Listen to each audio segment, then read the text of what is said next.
정대세 명서현 부부가 이혼할 결심에 출연하고 있는데요. 이들의 가상 이혼 컨셉의 방송을 보면서 특히 정대세 명서현 부부 이야기에 많은 부분 마음이 갔습니다. 정대세 같은 사람과 오랜 시간 알고 지냈었기에 정대세 생각의 흐름과 아내에게 하는 말과 평소의 행동 등이 너무나 잘 보였기 때문입니다. 시청자 입장에서 정대세와 명서현의 결혼 생활을 100% 정확히 안다고 볼 수는 없지만 방송분만 봤을 때는 정대세라는 사람은 내면이 성숙하지 못한 사람임을 단번에 알 수 있었습니다. 정대세는 어릴 때부터 집에서 막내로 사랑을 많이 받고 자랐다고 하죠. 심지어 정말 혼나야 할 일도 오히려 우쭈쭈하는 집안 분위기 속에서 굉장히 이기적인 성향으로 자라났다는 것을 알 수 있습니다. 두 사람의 부부관계에서 가장 큰 이슈가 되고 있는 고부 갈등도 정대세 엄마의 강한 성격과 자기 자식만 최고라고 생각하는 마인드에서 비롯했다고 볼 수 있죠. 정대세는 갈등을 회피하고 문제를 적극적으로 해결하려는 성향이 아닙니다. 오히려 본인은 문제 뒤에 숨고 스스로의 결정을 다른 사람 때문이었다는 식으로 핑계를 대고 있죠. 은퇴 문제로 두 부부가 식탁에 앉아서 대화할 때 이러한 성향이 가장 두드러집니다. 전날 아내가 연락 없이 늦은 시간까지 외출하고 돌아온 일 때문에 정대세는 걱정했다며 아내에게 연락 하나 하는 게 어렵냐며 대화를 시작합니다. 아내는 좀 혼자 생각할 시간이 필요했다. 이런 날도 있다고 하며 이해해달라고 말하죠. 그래요. 여기까지는 정대세의 말이 무슨 말인지 공감이 됐습니다. 아내가 늦은 시간까지 들어오지 않으니 걱정되는 마음이 들었을 수도 있죠. 그러면서 명서현은 정대세가 선수 시절 약 10여 년간 정말 살얼음판 걷듯이 살았다며 그동안 정말 인내하고 힘들게 살아왔음을 토로합니다.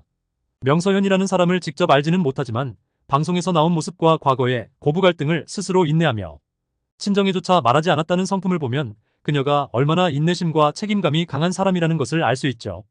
결혼 생활을 하면서도 선수로서 경기에서 지면 예민한 남편 눈치를 보며 얼마나 조심하며 살아왔을지 눈에 그려집니다.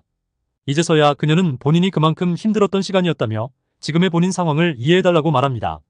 근데 여기에서 정대세의 못난 인성이 드러나는데요. 그녀의 말을 가만히 듣던 정대세는 본인도 포기한 게 많았다며 본인의 얘기를 하기 시작합니다. 정대세 같은 사람의 특징이에요. 상대방 말을 들으며 본인 상황을 먼저 생각하는 특성인데요. 대화를 하면서도 본인의 상황, 본인 할 말만 먼저 생각하기 때문에 대화가 잘 안 됩니다. 진짜 어려운 타입인데요.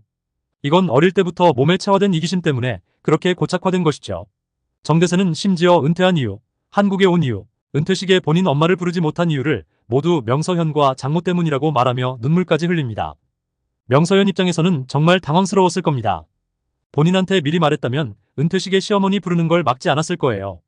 은퇴에 대해서도 정대세가 본인의 의지를 강력하게 주장했다면 그녀는 수용했을 겁니다.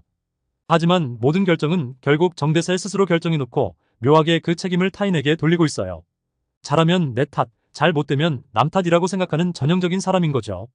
이 프로그램을 보면서 아내인 명서현이 너무 괜찮은 사람이라서 더 안타까운 마음이 들었습니다.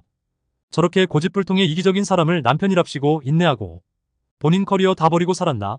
이런 안타까움이 들더라고요. 부부 사이의 일은 두 사람만 안다고 하지만 정대세의 마인드와 처세는 정말 아쉬울 따름입니다. 그의 형인 이세씨는 정말 보기 드문 최고의 마인드를 가진 사람이던데 이 부분은 다른 영상에서 다뤄보겠습니다.